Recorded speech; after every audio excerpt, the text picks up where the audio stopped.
All right. Hi, everyone. My name is Jen T with Aringo. I'm excited to be with you guys here today. I have Sharon joining us. Um, Sharon, where are you located? I'm based in Boston, Massachusetts. Awesome. Where's everybody else joining us from today? Give us a quick shout out on the chat and let us know where you're joining from as we get started. As well as, if you don't mind, go ahead and like and subscribe to the GMAT channel as well as the Ringo one. And we'd love to have all the interaction that we can get today on our channel. Okay. All right. So, well, while we wait for everybody to kind of tell us a little bit more about themselves, Shiram is joining us from Boston, an MIT alum. And how long have you been in Boston, I've been in Shiram? Boston, I think, 11 years now. Wow, it's like 11 home. years. What's that? I said, is it like home? Oh, it is home now. And it's also like the right size of city. It's also like right next to all of my so many universities and so many business schools also. So it's pretty cool to just Works be in out this pretty place. perfectly. Excellent. So we'll wait just a few more seconds. As we go throughout the entire presentation today, you guys are more than welcome to post your questions as we go along. Between Shiram and I, we will be answering those and making sure everybody is getting their questions answered.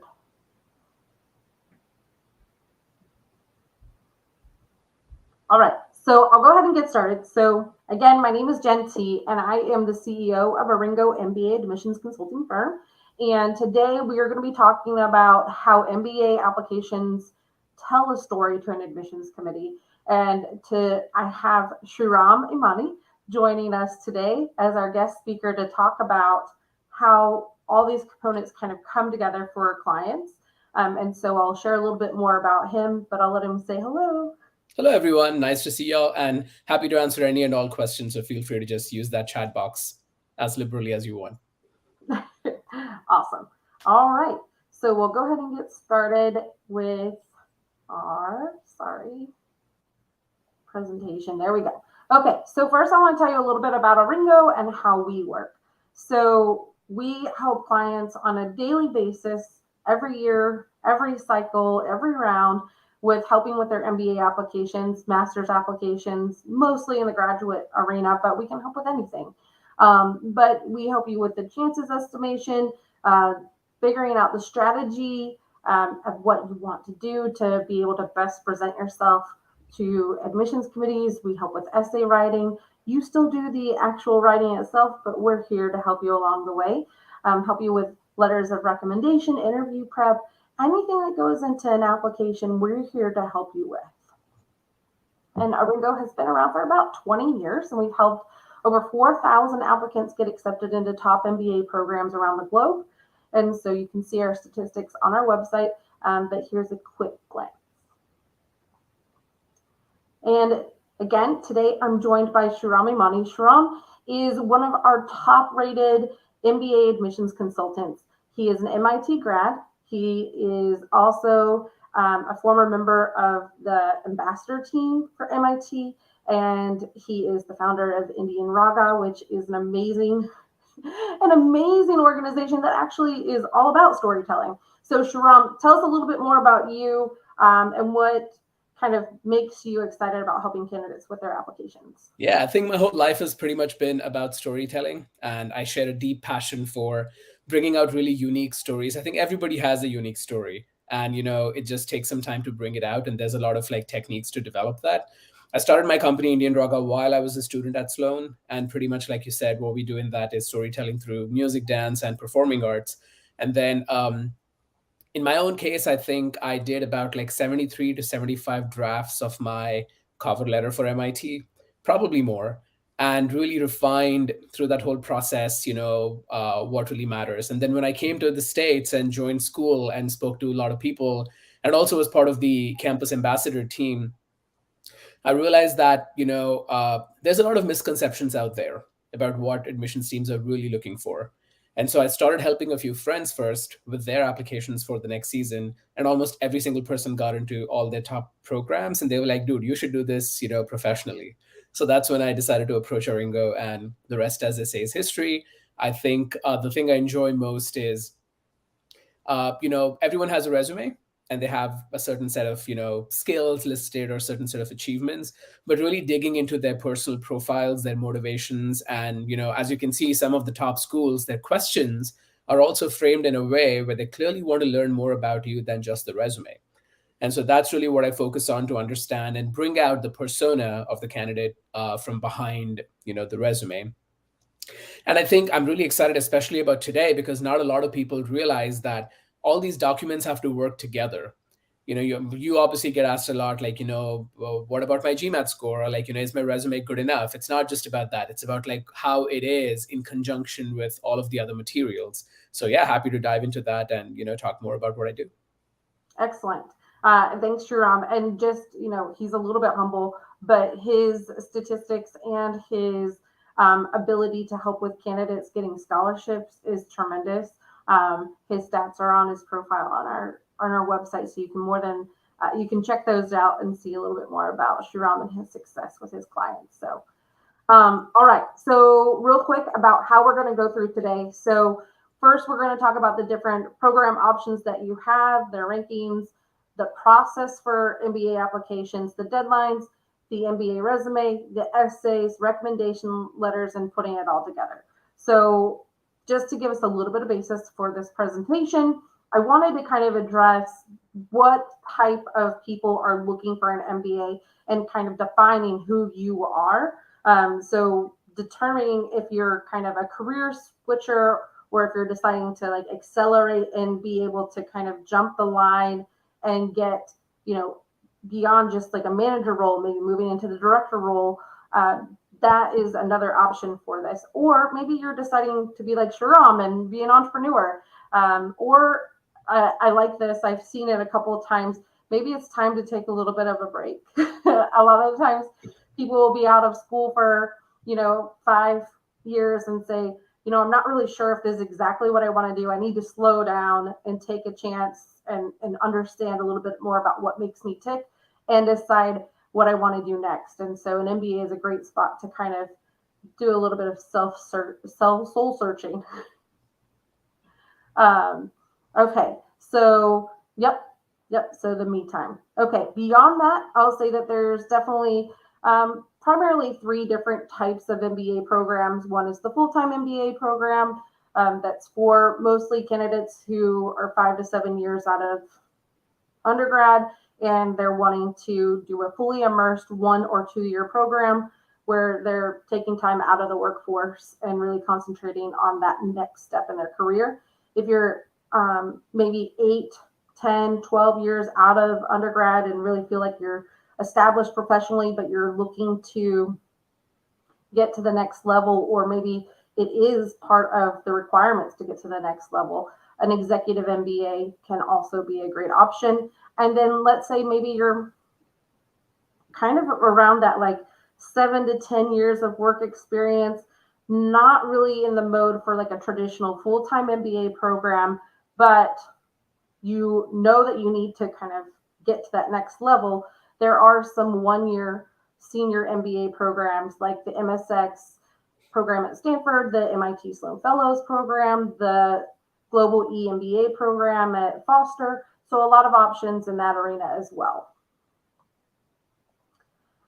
So a couple of things about how you choose which program to go into. And again, this kind of will feed into this putting your application together, is, deciding where you want to be will be the biggest, one of the bigger parts is where you want to be in your career, and how will you be best served as far as like looking at employment opportunities post MBA, and then also where you want to live. You can also look at the location, school rankings, and the cost of the program. But the other things that I really highly recommend for people to explore is the school's specialties, or concentrations or areas of interest, depending on what the school calls them. Who's going to be recruiting there? as far as like which company are you wanting to work at, and then the types of teaching methods. I would say that right now most schools are really focused on experiential learning because that's kind of where the crowd is instead of theoretical, or a hybrid of the two. And the other thing to consider is the class size and culture. So you could go to school in New York and be immersed in a giant city, or you could be in Ithaca at Cornell, and in a really small campus town where you're really kind of really going to get to know your classmates through that entire process. Or maybe like Sharon, you're going to be in Boston, where it's a nice hybrid of both of those. And I think, I know the segment that's at the bottom, it says, but you should also look at. But personally, if you ask me, and like from, all the experience I've had, that is probably the most important, because quite often candidates don't realize that they can get admitted to multiple programs. And really what they pick, I personally believe, should not just be about scholarships and finances and stuff like that, but really the school culture, like, what do they specialize in, and what can you get out of that, especially from a brand and networking perspective, because that's really one of the biggest value drivers of an MBA. In fact, I personally last year, I had someone who had like $100,000 scholarship to another top program, but I encouraged the person to take a better ranked brand, even with less scholarship or almost a zero scholarship, simply because their personality fitted best. And he just had a phenomenal time, and still thanks me for that decision. So that's something I'm also happy to talk about, but we should also keep in mind as we think about MBA programs and fit. Agreed. All right. So again, very quickly, a little bit about the MBA process. You'll complete the online application. You'll be working on the first selection for interviews. You get your interview decision. Then after that, you will do the interview, and then the committee will come out with their decision, and you'll hopefully be offered a spot. So essentially, the way we like to do it is a lot of work, then waiting, a lot of work, waiting, and then hopefully a decision within about 2 to 3 months of actually submitting your application. And then deadlines typically for round one, they're September to October. Round two is typically around January, and round three is March, April time period. Some of those can vary depending on the school and their time. As far as some might have like a November deadline, just depending on the school. HEC Paris has a deadline almost every month. So, each school is a little bit different for themselves. So that's a little bit about the application process. And now I'll let Sharon kind of dive into the different components of the application and how we'll tie them all together. All right. So this, I think, is my most favorite slide in the entire presentation, because it really is something that all of you should keep in mind, that what you're sending to them is a puzzle that has different pieces that have to fit together. And we'll go in more detail about each one, but very quickly, your resume is essentially a very quick snapshot of your strongest accomplishments. And it's just a quick look at who you are. The resume is not the be all end all, but it is the most important document, because that's the thing that they watch first.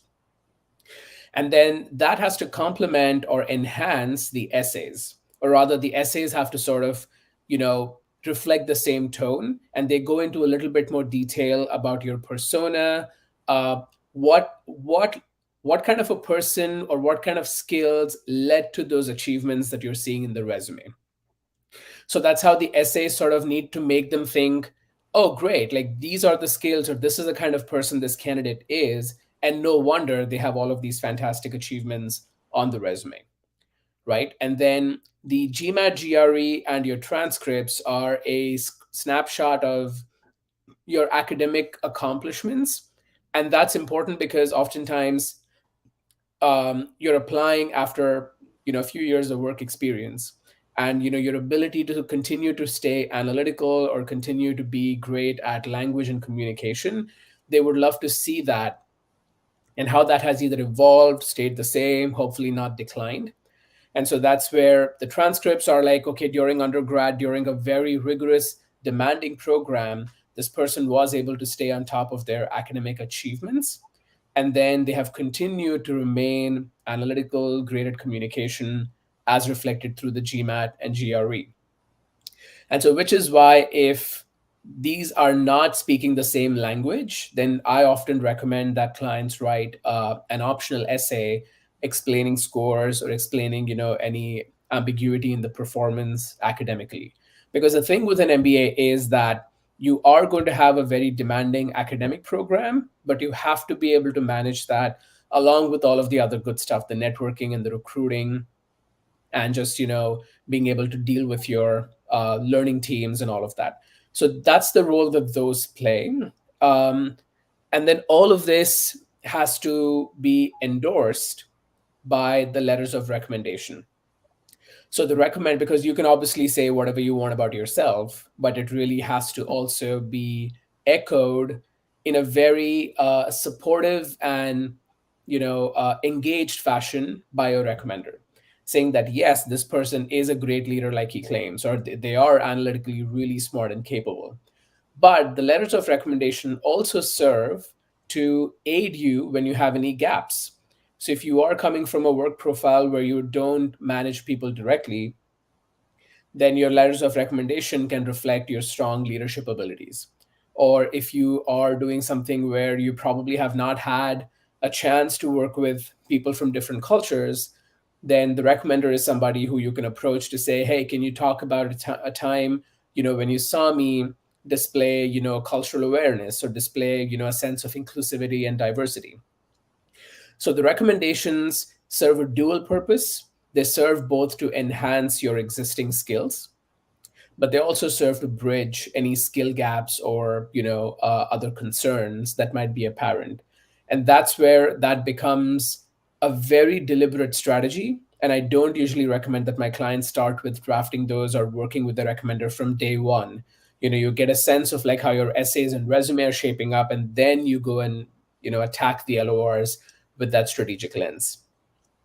Then you have the interviews, and in some cases, schools also ask for videos, because obviously in the age of Chat GPT, they would love to see the actual person and how they speak, and if they reflect the same person that they're seeing on paper. And so these pre-interview videos that some schools have, sorry, the application videos like Kellogg and some of them already have, or the optional video that Sloan has, they are looking for a sense of how you come across, how eloquent you are, and what they're seeing. And obviously, the interview stage is super critical to establish cultural fit, because they like what they see on paper, and now they want to get to see if you will fit into the class. And that is a very strong term, fitting into the class and the culture, that is not spoken about a lot. So I'm happy to take questions and spend some more time later on in this talk. But it is, in my opinion, something that should not be ignored and should be obvious from day one in your materials. And then the miscellaneous would be, if you're sending in any additional letters of support, or if you are, explaining anything in your optional essay, if you have, schools have any other requirement like the org chart that Sloan has about like your hierarchy. So then there's additional components based on the school that would be important to consider. So that to me is the entire picture that they get to see, which is your story. And in short, you have to be able to tell them essentially that here's all of the things I've done since childhood. This is what drives me. This is who I am. And this is what I've achieved so far. Now, in future, in life, this is the problem or the dream that I want to devote myself to. And hence, my next professional step, which is my short term goal, is what is going to get me to that long term goal. And hence, to bridge that divide, I need your program. And it is the perfect program for me to get from here to here. So that in a snapshot is what your story needs to look like. And these materials are going to give you, the ability to put that forward, if that makes sense. And I'm seeing a comment here from GMAT Club that we are monitoring the chat window. Yeah, I mean, if you have questions, please post them here. We're happy to take questions as we go. But yeah, Jen, I think we can go to the next slide, unless you want to add something. Yeah, I was just going to say that, like, the one thing that I've heard time and time again from admissions committees is that they're curating a class. And so being able to get to know you and hear your story is really how they're going to decide if you're going to be a good fit for this upcoming class and cohort that's starting. So being able to, kind of show what you've done personally is really helpful for the committee to decide, like, hey, look, during the pandemic he was able to do X, Y, and Z compared to maybe some other students that weren't, or just something amazing that they feel like could really help with the class getting to know more. So this is exactly what they're looking for. I do see that we have one comment real quick, Sharon, before we go to the next slide. Hearing all this is so scary. I start judging myself based on my average academics, and it's keeping me back. Can't help but rely on high GMAT score and work X. All right. Yeah. Yeah, there's no reason to be scared at all. I think the point of all of this is that you have all these materials to tell your story and to bridge your gaps. So, average academics is something that we work with all the time. I think a whole bunch of my clients are actually closer to a 3 GPA on 4 than, those 3.8, 3.94s. And I think that's where you can definitely think about a high GMAT score if you can, or think about the fact that there are so many people in the world today who are not great test takers. I mean, they have demonstrated great ability to work with numbers and do some of the most complex, challenging projects at work. But then when you look at their scores, they don't have great scores. So that's where the optional essay comes in hand to be able to explain that, I'm not the greatest test taker. And hence, I would love for the admissions committee to look at my profile and my abilities based on my my professional accomplishments. And then you list out a few in which you've done very well with analytical rigor, and then maybe a few in which you've done something that needed a lot of communication, negotiation, and presentation. And so that's how you bridge that gap. So please don't be scared through this whole process of learning about this. It's a very enjoyable, really fun process. And trust me, ever since I've completed this process for my own MBA application, everything else in life has become really simple. Because when I was applying for jobs after that, internships, when I was starting my company, being able to tell your story and inspire people to invest in you just becomes that much simpler. So enjoy the process. There's nothing to be afraid of. Excellent. And then Johnny has another question about the interview process, and we'll get back. We'll make it an in-depth slide just on that. So we'll make sure we get back to you on that question. And then I'll go ahead and go to the next slide and let you get started talking about the MBA resume.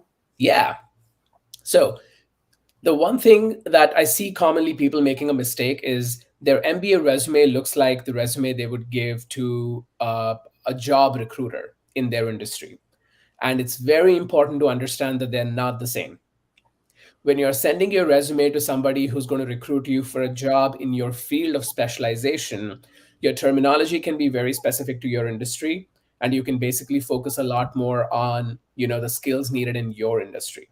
But when you're applying to an MBA, you have to show a well-rounded personality and be able to break down all the things about your job in simpler language so the admissions committee can understand without any background. So, for instance, you do not need a summary in an MBA resume.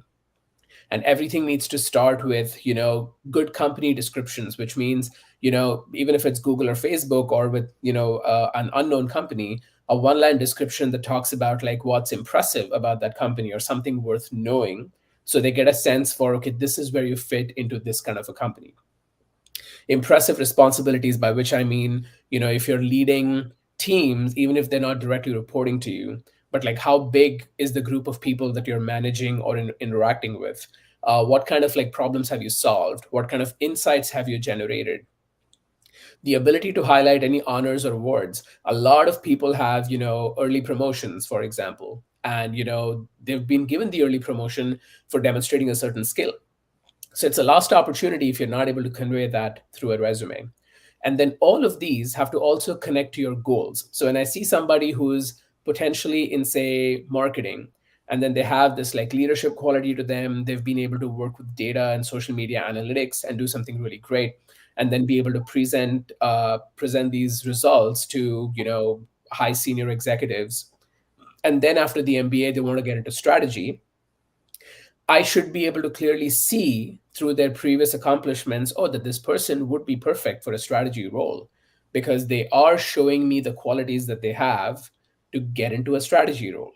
Now, if your marketing resume, I mean, if you're from marketing before and want to get into strategy later, does not have anything about leadership, about like, strategic analysis, about like presenting to people, and all it has is just, brand positioning and social media and analytics and stuff like that, then I cannot make that connection pre MBA and post MBA. So it's really important that when you look at your resume, because remember that you get into business school and within the first 2 months, you're going to start interviewing for your internships, even before you actively dig into any courses. So that's why it has to already start looking like a resume that can get you your internship or a short term post MBA job. Um, the other most important thing is avoid stating only positions or job descriptions in your CV. And that I think is the single biggest mistake if I have to put my finger on it. Everyone tends to talk about what you're supposed to do in your job. The MBA admissions committee does not care about that. They only care about what you accomplished in your job. And the difference between what you're supposed to do and what you're accomplished is achieved through numbers. So instead of saying, in my role as product manager, I oversee X, Y, and Z, that's a job description, which means you are supposed to do all of that. We want to know how well you did that. So then you have to say, in my product manager role, I achieved 25% increase in profit margins by doing X and Y, or I brought in 5 more clients using a certain negotiation strategy. So everything on the resume, every single bullet without fail has to be an accomplishment bullet, not a description bullet. um, there's an example here which is more about everything that I'm talking about, like the numbers, using words like leading, analyzing, championing, spearheading, managing, designing, conceptualizing. These are powerful action verbs that are important to have instead of associating with part of, working on or supporting someone else, collaborating with. Those are weaker words. So I think it's important to really showcase a range of your accomplishments in the resume, if that makes sense. And the the number one thing they want to see is when you're in an academic program in your undergrad, it's great if you have great GPA, talk about it. If you've done some special projects, exchange programs, all of that, mention that. But have you done student-led activities? Have you been responsible for leading any clubs? Have you taken the time to pursue your hobbies? That is extremely important because an MBA is not just about sitting in a class and, studying. So you have to be able to manage both. And you show that by showing them that you've done it before. And hence you can do it again. So that's why the education section in an MBA resume is extremely important. The other big mistake people make is in the education section, they'll put their GPA and their academic awards, and all of the student activities, they put in like community activities. But no one has the time to, look at the community activities and be like, oh, he did this or he or she did this in that section. They don't have the time. Make it easy for them. Put everything in one section so it's all there to show that, okay, in my undergrad, I was great academically. These are all the things I did. And by the way, I was also head of like XYZ club, right? So that's really important to showcase. And your extracurriculars are because you have to be a fun person. Like in the MBA program, you're going to be working in teams all the time, like in a small level with your student groups or, on assignments, to being participating in class, to organizing stuff in student clubs and everything. So the more interesting skills you have and the more colorful a person you are, the better, you're going to be. So I think the last section, the additional interests or extracurricular activities, can really supplement and make them have a great sense of, okay, this person has great professional accomplishments, but he or she is also so interesting that, people will really enjoy having them in class. And I think that, and the other big mistake people make there is just like a laundry list. Interest, reading, hiking, running, that's boring. You have to be specific about what it is. What are you reading nowadays? What kind of books do you like reading? What do you feel about a certain book? Hiking, have you done hikes in like a really interesting part of town. What do you do when you hike usually? Do you prefer like easy trails and moderate trails or hard trails? Do you prefer doing it in nature? Do you prefer doing it in like artificial places? Anything. So tell us something more about it, because in the interview, they might potentially use that as an icebreaker to talk about it. And that's a great way to sort of connect, especially if there are second year students who are doing the interviews. That's even more fun. Or even with regular adcoms, like it's great to show that you have personality behind all of those accomplishments. Excellent. So, Sharon, I have a couple of questions. Sure.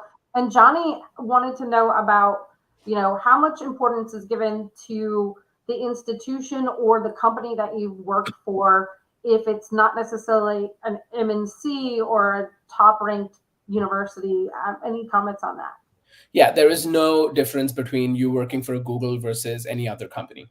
It's just about like how much responsibility have you had, what kind of accomplishments have you been able to demonstrate, and how far you've taken the company, and then your recommenders can continue to echo that. So that's the reason, like especially when I was in the Sloan program, like for a lot of my classmates, I'd never even heard the names of their companies before. So I don't think it really matters at all which company you are at. And, it's just the way you position what you've done. And if that seems to be, impressive. Agreed. Like I have a lot of candidates that prior to our conversation didn't think that it was relevant to share like working in a family business, but I mean it's a tremendous upside for the MBA admissions committee to see that. They love family business. And in Yeah, fact, many of them have family business centers. absolutely. They do. It's on the rise. And also if you have been working in a family business, it obviously means that, growing up, maybe a lot of your dinner table conversations were about strategy, or maybe they were about accounting, or you've probably seen something, from being in a family business that gives you the ability to think about what it feels like to be in the shoes of a CEO that might be valuable to share in the MBA classroom. So you should not hesitate to put anything that adds a dimension to your personality. I mean, and if you're working with a consultant, they can advise you better also. But like, it's my job to tell you if something doesn't make sense or doesn't fit in the resume.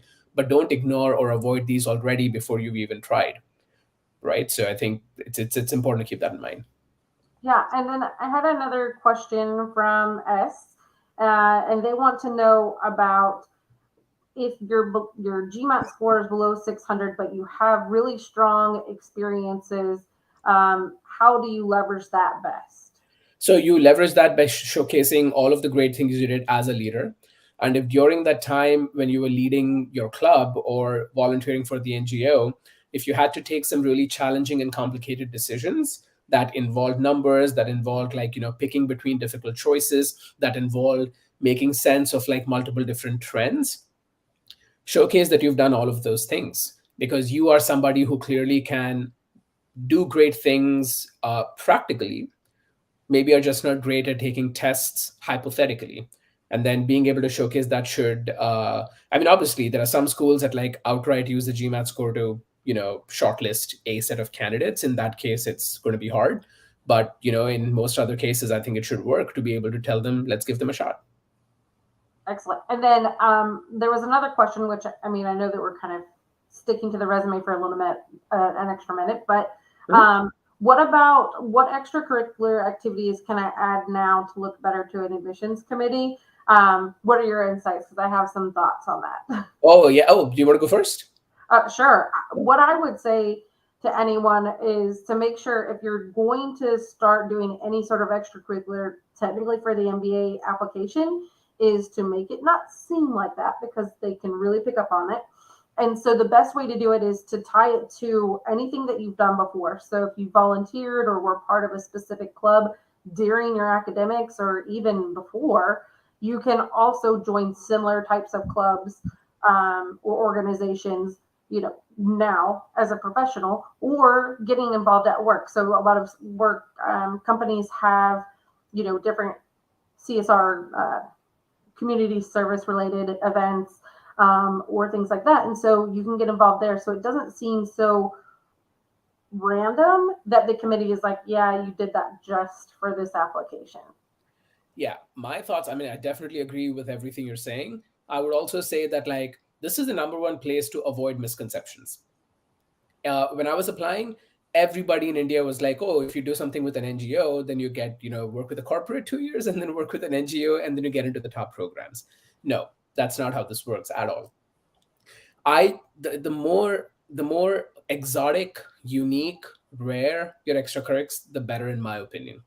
And I've had clients right from who were designing automated robotic race cars, and for some reason they thought that was not cool enough. And I'm like, what is wrong with you?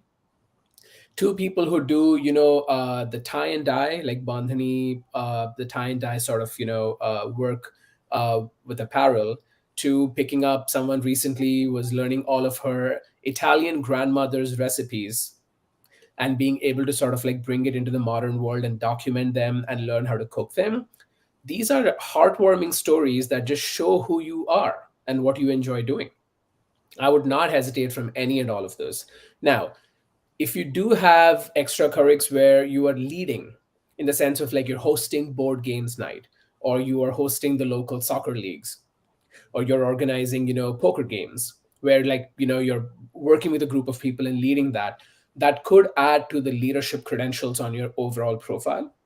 But then even if you do something that's more solitary, like you're probably a Sudoku champion, those things are fine as well. Because remember that, especially in today's day and age, there is equal emphasis on being a leader, being outgoing, but at the same time also being thoughtful, reflective, and having great mental health and being able to deal with being by yourself. So having any and all of those is absolutely fine. When you write something and you see it, or your friends see it, or your consultant sees it, they can easily tell if you're just making something up or if it is straight from your heart and if it reflects who you are. I would go towards being genuine and something that reflects who you are and, gives you that spark in your profile, if that makes sense. Awesome. Thanks, Sharon. Okay, so just make sure to give us a like and subscribe to the GMAT channel while we switch to our next topic of the essays. The essays. All right. So I think this one tip is going to be like half of your essays. When they ask you a question, what matters most to you and why? The first sentence in your essay should be, what matters most to me is X because ABC. Most candidates who I see, they're just like starting off with giving some kind of context and beating around the bush and going somewhere. And I'm literally painfully scanning the whole essay, being like, okay, what are they talking about? Like, what actually matters most to you? Do not make it hard for AdCom. If you're just going to give them extra work to figure out what your answer is, they're just going to be like, this is just too much work. They have to go through 10,000 applications. Please answer the question in the first sentence or the very first short opening paragraph. The American style of communication, which they actually teach you in business school, is tell them what you're going to tell them, and then tell them what you told them, which might seem like you're emphasizing the same thing over and over again, but it's not. The number of essays where I've literally gone through the whole thing and just sent it right back within 2 minutes saying that nowhere in the essay have you answered the question is like hundreds.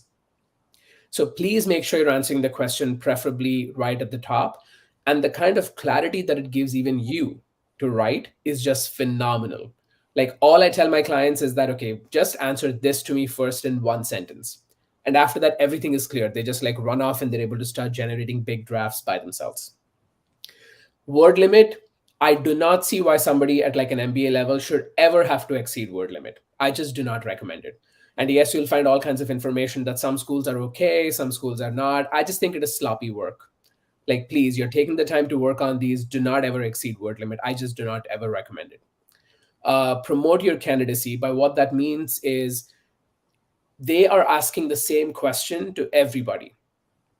But your answer can really do a great job of selling yourself if, along with answering the question, it can also place the right emphasis on your unique skill sets. So if the question is about like leadership, but you're somebody who is very good at, working with numbers, you're highly analytical, super smart, then yes, of course, talk about the leadership, but make sure to include how your ability to work with numbers and figures and facts and trends gave you the extra ability as a leader. Maybe you're the kind of leader. So there are different leaders, right? Like some people just like tell really inspiring stories and then motivate a group of people. And then there are some leaders who are able to bring powerful, facts and statistics and numbers and put their point across to get people to do what they do. So here's a chance to showcase like what kind of a leader you are.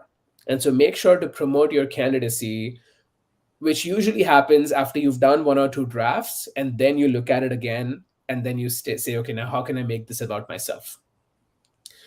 Include the research you've done about INSEAD or any of the schools, which is the exact kind of electives that you're going to take, the student clubs that you will lead, the kind of action labs at Sloan that you might go for, or at one of the conferences, maybe there is a very unique panel that you'd like to lead. Like, what would that be? Be extremely specific so that way they know that you've done your research on the school and you're crafting it for that school instead of just like submitting the same thing to everyone.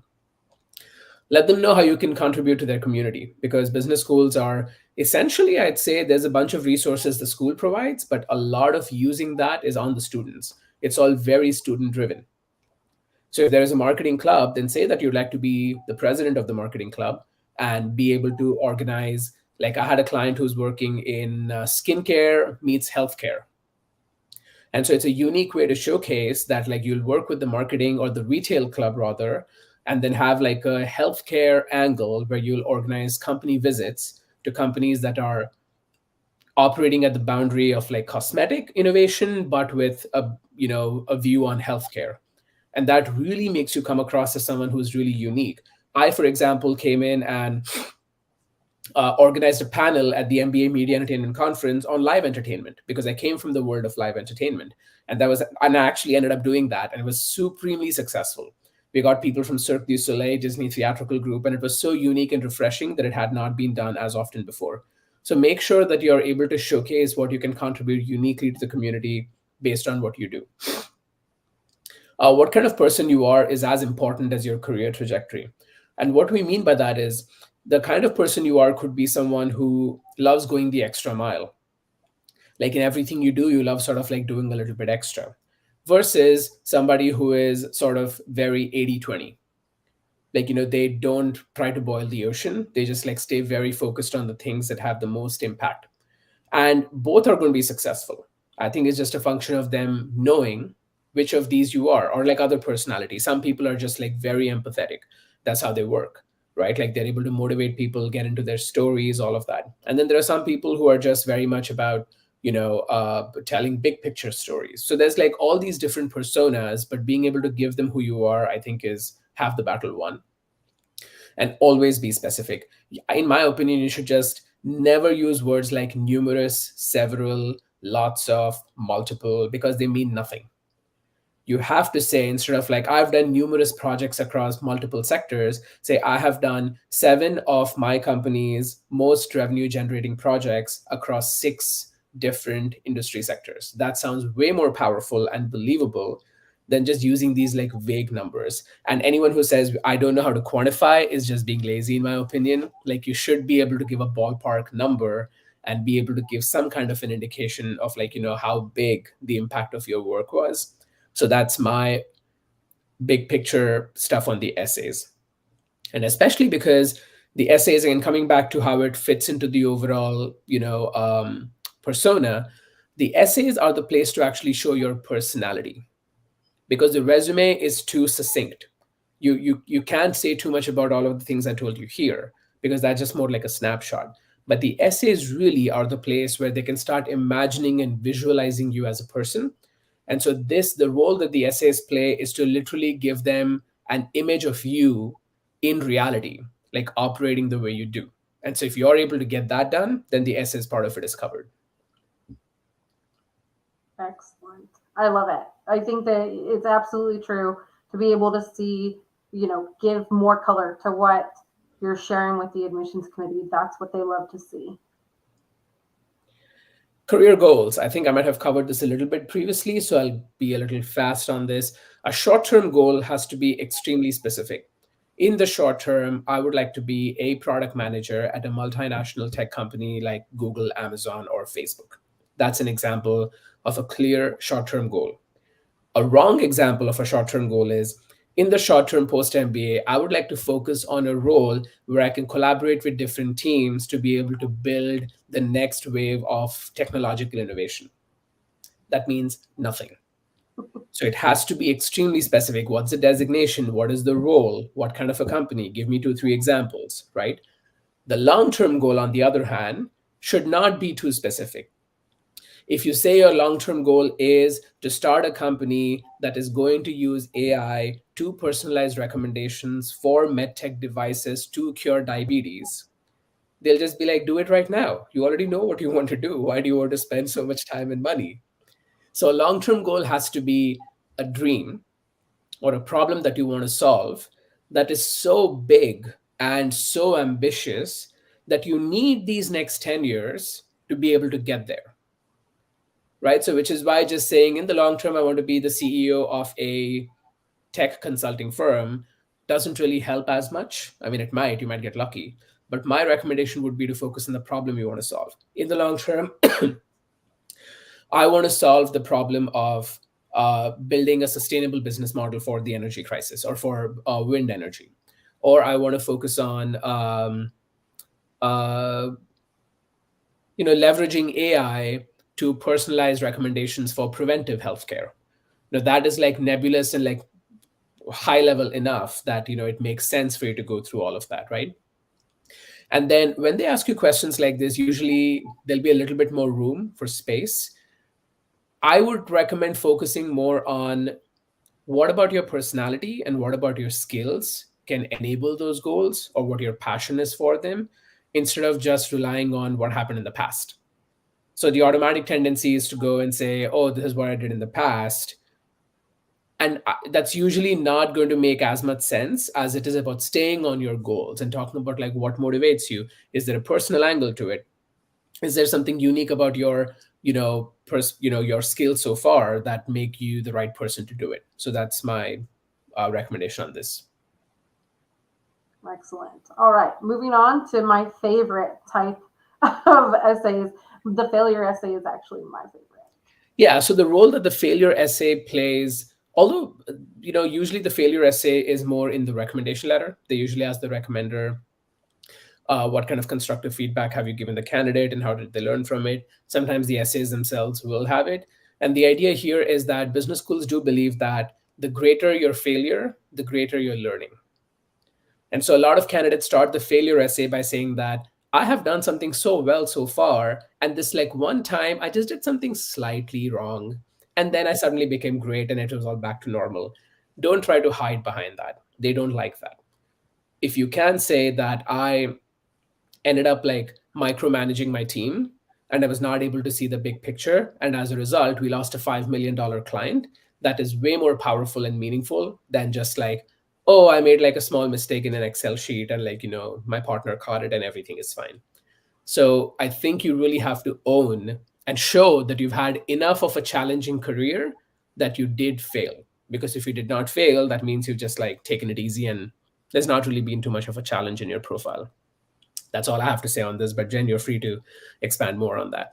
No, I love that it's different from the typical like job interview perspective of, oh, I don't want to share anything negative, because I think the biggest thing about any MBA program is how you deal with the adversity. What do you do and what happens next is really the biggest thing that an admissions committee wants to hear is how do you take a setback and make it work for you. And I think that that also leads into, if you have a low GPA or things like that, or you have gaps in your employment, those are other opportunities to show I've grown and I've learned from, my mistake or setback. Right. Awesome. Any more on this slide, Sharon? No, I think I'm good with this one. Excellent. All right, recommendation letters. Recommendation letters. So the like I said before, the recommendation letters in the application serve the dual purpose of endorsing your skills from a more credible source and bridging your weaknesses. So ideally your recommendation, and almost everyone asks me if it should be someone who's like senior up or if it should be someone famous. Yes, if it is Barack Obama, sure, that'll be fantastic. But if it is not, then it must be your immediate direct supervisor. It does not matter if they did an MBA themselves. It does not matter if they are, super senior in the organization. It has to be somebody who worked closely enough with you that they can comment very credibly on your skills and your weaknesses, and they should have been in a position to be able to fire you. That I think is really important in your choice of recommenders. And then schools usually, I mean, which qualities each one will emphasize. Leadership is something that usually ends up being in common, but then you also have, should they highlight your analytical skill, should they highlight your creativity, should they highlight your entrepreneurial capability, should they highlight your empathy, or should they highlight your ability to be a diverse and inclusive leader. That really depends upon what kind of examples they have.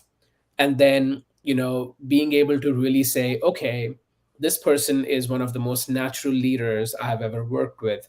For instance, in April 2022, when we were facing one of the biggest challenges with one of our existing clients, this person led a team of 15 to come up with this negotiation strategy and really brought this unique client back to the board to discuss, and this is what they did. Like, it has to be at that level of detail for every skill that you're highlighting.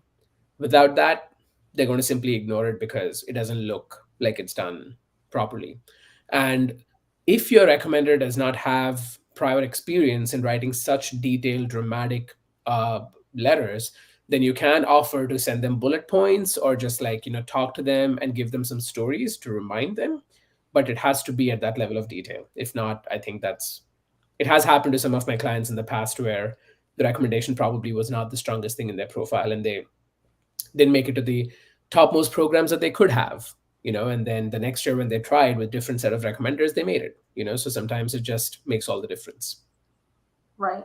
I think that one of the biggest pieces of advice I've ever heard is to, invite your boss or your director or even like a past boss out to coffee and have a chat with them to ask them the favor and, buy them a cup of coffee or tea and then, go through a little bit of your background because while they might know you for this snapshot, giving them a little bit more of a background, not the entire, not a biography, but a little bit of background helps them with putting things into perspective and making sure that they are telling the full story to say, like, I know that Shriram has worked with, candidates from all over the globe, including X, Y, and Z.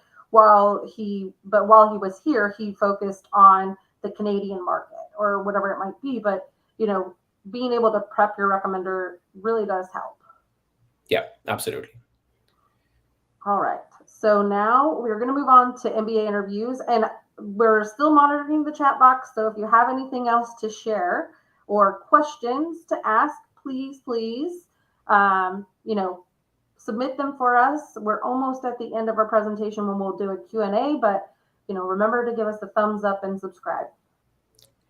Great. So the interview essentially is just to see if you fit in with the culture of the school. And how that comes across is some schools will ask you, tell me about this thing from your resume. Like you said, you achieved and brought this client on board. How did you do that? Did you face any challenges? And then you're explaining what that is. And then they might ask you, okay, how did you navigate that challenge? And then based on how you did it, that's how they know if you're a collaborative person or if you're a very type A aggressive person, or if you're somebody who likes to use authority, or if you're somebody who likes to motivate people through stories. So it'll come across automatically anyway, because when we all talk about how we approach a certain thing, we all do it differently. So if you're not prepared, you'll just simply say exactly how you did it, which is probably not a bad thing. But if you go in with understanding what that school is looking for example, Sloan is looking for an extremely collaborative, humble environment where people own up to their failures and they learn from it. There are other schools that are just very type A aggressive and they're just all about like what they did, how much they achieved, big numbers, big glitz, glamour, all of that stuff. So the persona that you present to the school is going to reflect whether you seem like you're going to fit into the culture of that school or not. In a way, it's good because if you're just who you are, then you'll probably make it to the school of your choice. But I think given the fact that you're trying to sort of make it to the topmost programs and like change your personality a little bit anyway, I think there is merit in preparing based on the culture of the school and what you think they might be looking for. And so that's where we have strategies to sort of, what kind of like skills will you focus on, what kind of stories will you take with you in your back pocket to bring up based on the question that's asked. How much research have you done on the school, so that way you can tell them, and this is why this particular elective at Kellogg makes sense for my profile, so that way they know, okay, great, like, they really understand the school. Sometimes schools are also worried that you might make it to multiple programs and they don't know if you're going to pick their school or not. And so this is also an opportunity to show them that, no, you guys are my top choice, and that way they are convinced that you're not going to say no, if they accept you. So I think all of these strategies are what make or complete that part of your application process where they've seen you on paper. So the one thing to remember at the interview stage is, especially if it's an interview where you're invited, some schools like Kellogg, you can also sign up for one yourself. But for the ones where you're actually shortlisted and invited, um, it basically means that they like what they see on paper. So you've already done a great job of showcasing your profile. Like, despite your moderate GPA or despite your not so great GMAT score or whatever else it is, they've invited you, means they would love to have you. But there are limited seats. So now within the people they like, who is going to be a better fit culture-wise, and who needs the MBA right now? I think both of those are what the interview serves as the main purpose in your candidacy, if that makes sense.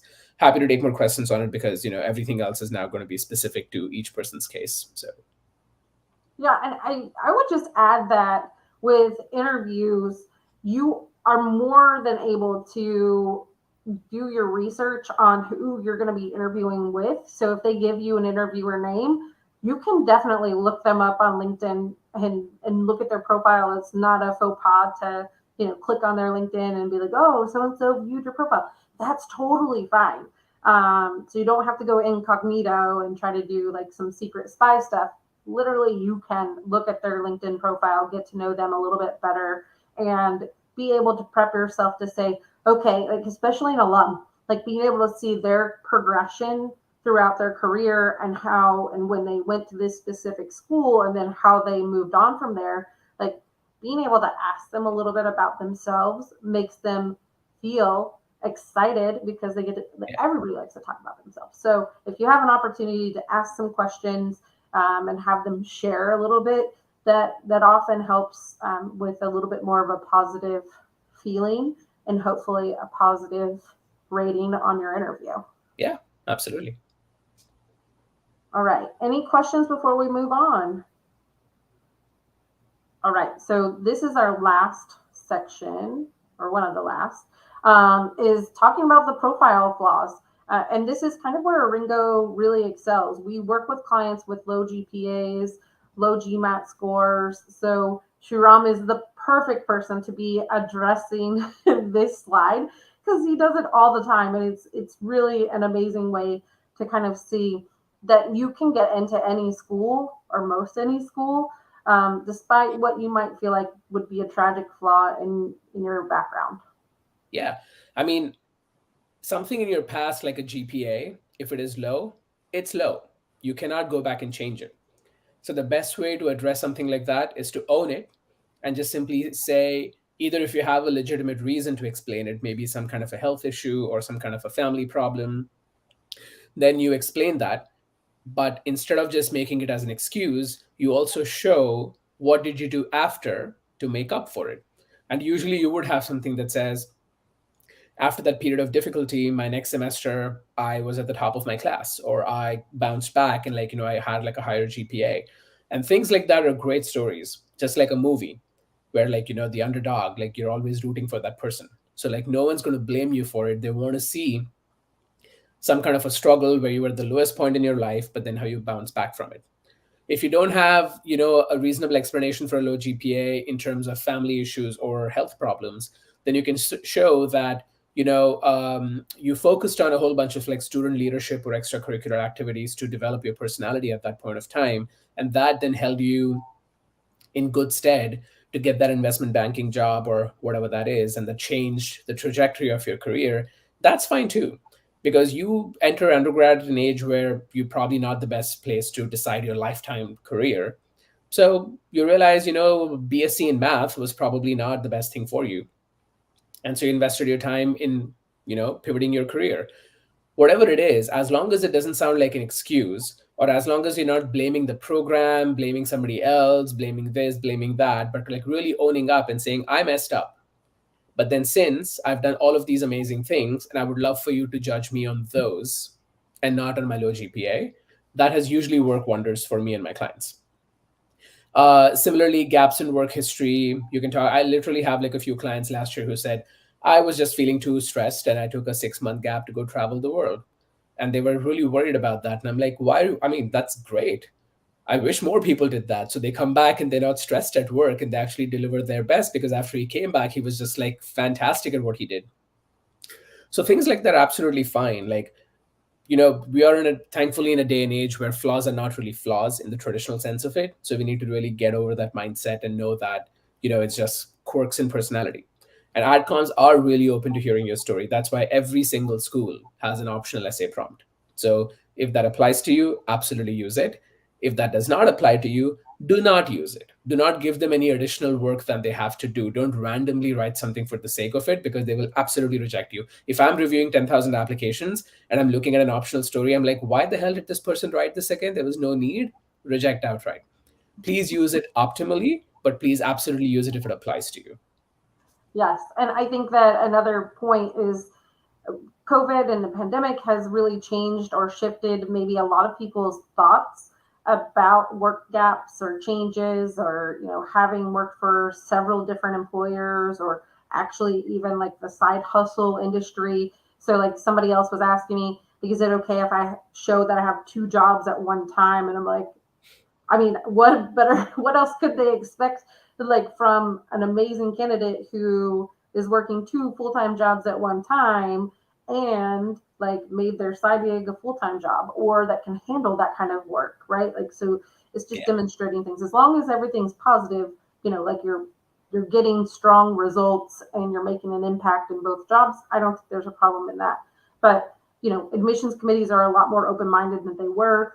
We are at this time like where most candidates were either graduating from undergrad during the pandemic, or maybe were job searching during the pandemic. So again, they're a lot more open-minded than you might think than they were 4 or 5 years ago.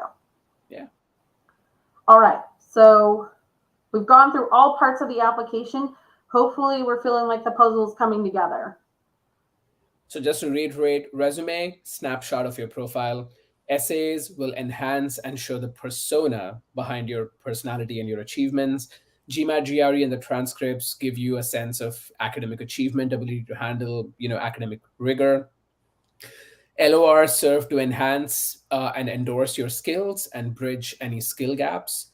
The video gives a sense of your personality, actually how you engage, interact, and be able to see you. The interview helps dig deeper into understanding you and your fit with the school culture better. And then other miscellaneous ones to support any ancillary parts of the program, parts of the application that they want to see reinforced. That's the summary. Excellent. Okay, so we're going to move on to Q&A. So anybody have any questions as we kind of close out today's presentation for Sharon or I about your applications and how to connect? So my email address is up here. Happy to jump on a call, or you can schedule a meeting with me or a profile evaluation if you want to chat about what you have in your background or what your story looks like. I'm definitely excited to chat with everybody about it. And so while we're waiting for those questions, I just want to say thank you to Sriram. Sriram is amazing, and I love working with him, and he's fantastic. And it is round 1 deadline week for almost all the major schools. So I really appreciate you taking the time out to it's what I've been talking to all my clients anyway, and like most of them are all ready to submit, and some of them already have. because tomorrow is the deadline, and it's hard to stay everything to the last minute. So we got a lot done, especially this past weekend, which is a long weekend in the States. But we had really hardworking clients. Okay. And Johnny, can you please address the breadth versus depth in the context of interview questions? So when an admissions committee member asks you, tell me about yourself, what's your advice, Sharon? My advice is the depth comes from being able to talk about, like, what's a defining theme or trait in your life. So is it a passion for a certain industry, or a passion for a certain functional area, or something that defines who you are and how you operate? So that's the depth that would make most sense to address upfront. And the breadth will come from giving them a snapshot of how many different areas you applied that to. So usually the tell me about yourself I recommend should be just 2 minutes, no more than that. And you should try to focus more on the kind of things that you want them to continue asking you about. The tell me about yourself is only asked as an icebreaker. Like, they have the resume with them, they can see everything, but they just want to kind of like start getting everybody warmed up and ready to talk. So think of it less as, oh my God, I have to pack all of this information in there, and more about, I want to basically bias them or trick them, for lack of a better word, into what are the things I want to talk about myself.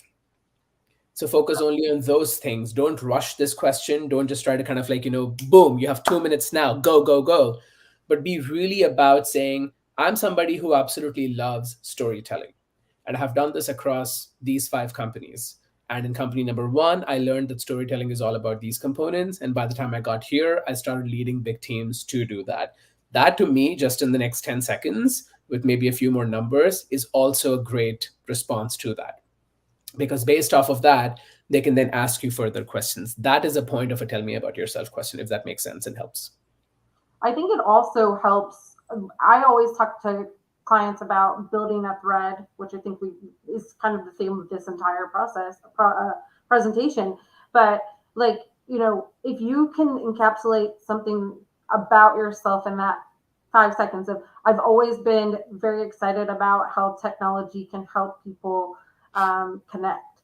And then you kind of talk about like digitizing the school paper in college, and then being Right. able to use that to work at Meta, and that, like these other things. And this is, kind of where I am at my career. Yeah. But giving them that little snapshot and kind of almost branding yourself really helps. And it doesn't have to be this huge in-depth conversation. Yeah. Especially because sometimes all that an interviewer might have is your resume. So you're kind of, like Sharon said, leading the conversation. All right, so we'll wait just a few more minutes for any other questions. I believe that we have answered anything that was left open from before. I think so too, yeah. Oh, I'm sorry? Yeah, I think so too. I think, most of the questions have been answered. Yeah. And then, so make sure that you like and share our presentation with your friends, and help us increase our reach. And we're always happy to chat with you via a profile evaluation or email, whatever questions you might have. And then beyond that, I know that I'll be back on Friday to do a walkthrough of the Texas McCombs MBA application on Friday. So Nice. Excellent. Okay, well, I think that's it for today. So if any questions come up, please let us know. Sounds good. Thanks everyone for attending, and thank you, Jen. Thank you, GMAT Club, for having me. Thank you.